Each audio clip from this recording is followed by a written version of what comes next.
Good morning, everyone. In my videos, I ask you to, at the end of the videos, to ask a question, send it to me, and I will make a video of trying to respond to your question the best that I can.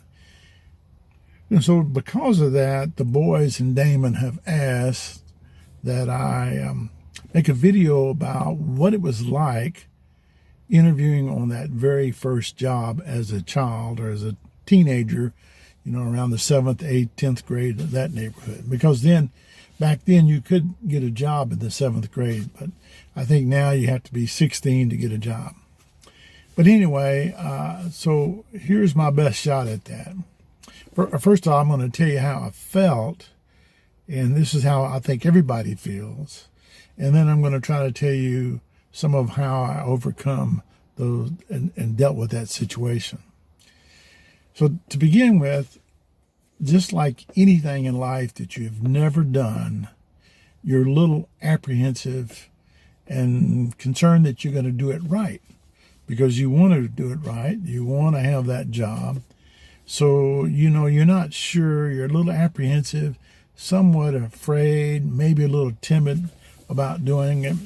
And because you don't know if they're going to hire you or not. You don't know if it's the right job. Well, first of all, it doesn't matter if it's the right job. If it's a job that you can do, that they think you can do, it's the right job. At your age, you're learning different things about who you are, how you're developing, and developing your capabilities. But anyway, it's about overcoming that concern and fear. And the way you do that sometimes is through practice. The more you practice the interview process, the better you'll get at it. But that very first one is somewhat intimidating because you don't know, no matter what people tell you, you've never done it. So you're going to be concerned about it. And it's kind of like that first girlfriend, the first girl you're interested in. You can see her in your classroom. You know what she's like. You think you want to go out with her. You want to get to know her, become boyfriend, girlfriend. But you're kind of concerned about asking her because you've never asked a girl out before. This is the first time that you've talked to a girl about being girlfriend, boyfriend, or to go out on a date. So you're not sure what she's going to say. And man, the last thing you want to happen is for her to say, no, you are a loser. Get away from me. So you don't want that. And you don't want that when you're trying to find that job. So, it's a real feeling when you don't know what the outcome's going to be and you really, really want something, or you think you really want it and need it. So that first girlfriend feeling that you have is the same feeling that you have on the first job that you interview. You want it, and you're not sure you can get it. You don't know if they want you or not. So you start asking around to your friends, just like you would with the job, first job. Hey, where are they hiring people? Where can I find a job? What are you doing? Can I do the same job? And so you do those kind of things because it's your friends that are your connection, your little network of people that help you, do things in life. Your parents are going to tell you about, hey, go over here. There's a help wanted sign. Go apply there. Nah. You say no because your friends aren't working there. You want to go where your friends are. You want to go where your brother is. I can tell you that my first job that I had was a newspaper boy.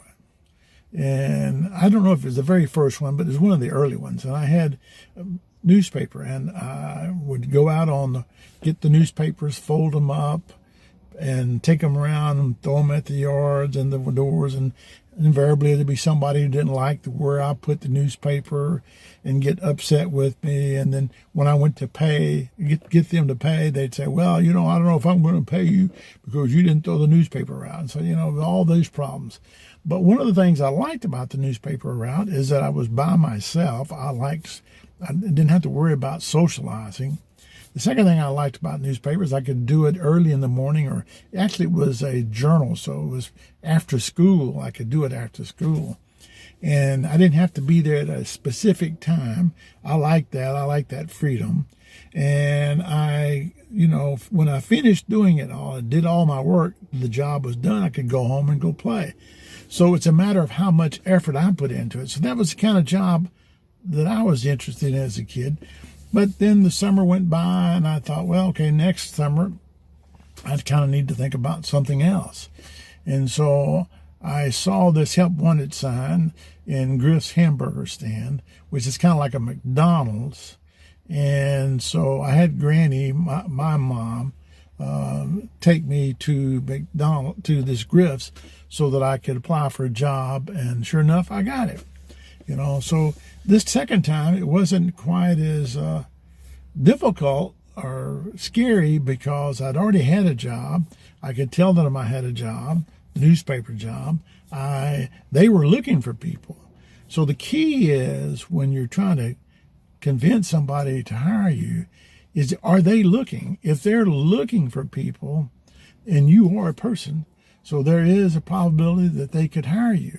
And if you can do what they want you to do and be dependable, reliable, and have good work ethics, then they will hire and train you. You don't have to know how to flip burgers. They'll show you how they want you to flip burgers. They'll show you how to make milkshakes. They'll show you everything you need to know to do their job. You just have to be dependable. You have to be reliable. You have to be friendly. You have to be able to work with people.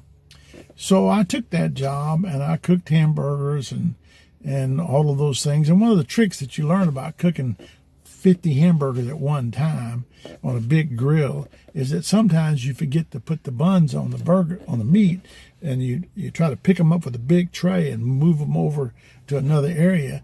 And one time I forgot that, and I put my hand down on the grill and I burnt my hand real bad. I had burns all over the hand. And so one of the tricks that they teach you is grab a bunch of pickles and hang on to those, hold the pickles with your hand in a real tight fist, and the burn will go away. And sure enough, it went away.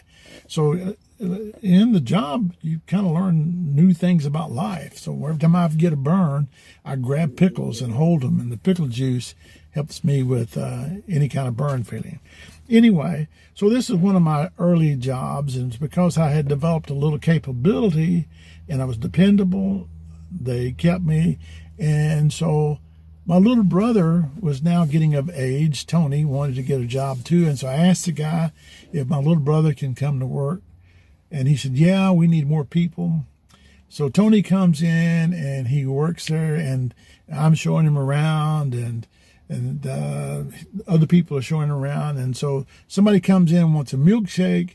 Tony goes over and goes to the milkshake and puts the cup under the milkshake deal, and he squirts the chocolate syrup down, and the chocolate syrup goes over the top of the cup and then goes into the floor and on his shirt. So, he had quite a bit to learn, but he eventually learned how to do it. And so sometimes when you start a job like that, you don't do as well.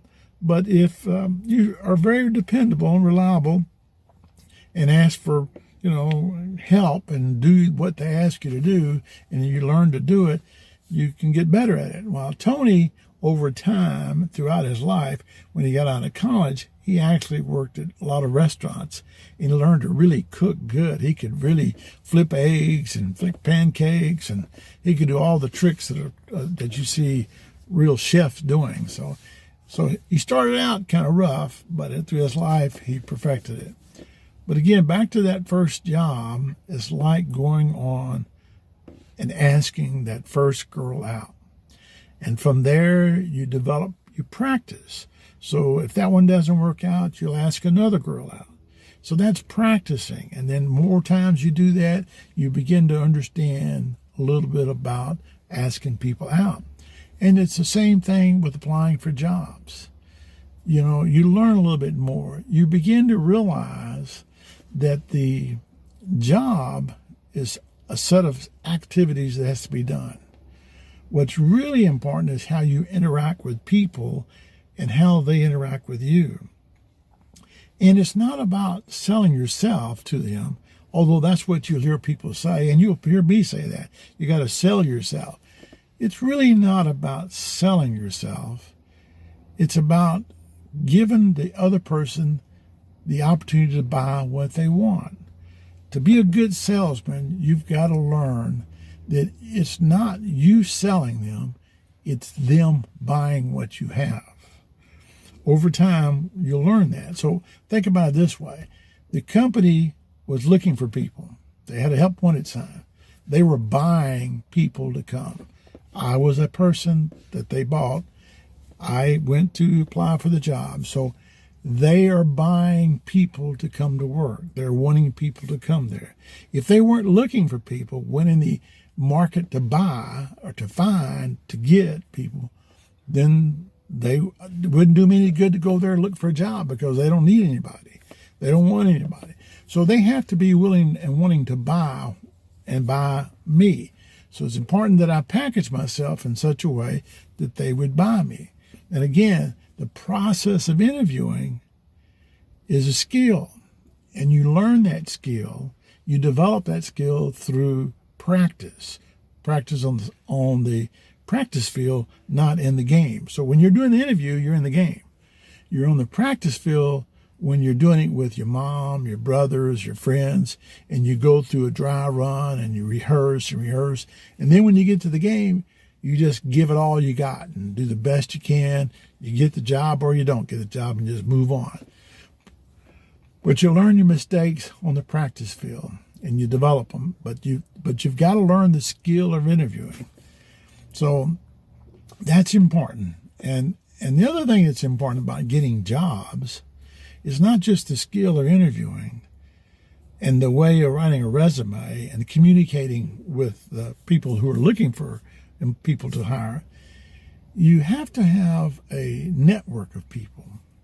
So when you first get that very first job, your network of people are your friends and your mom and your dad. So you ask them, where are you working? How can I get a job there? And so you go and you do that. And that's your sphere of network about any job.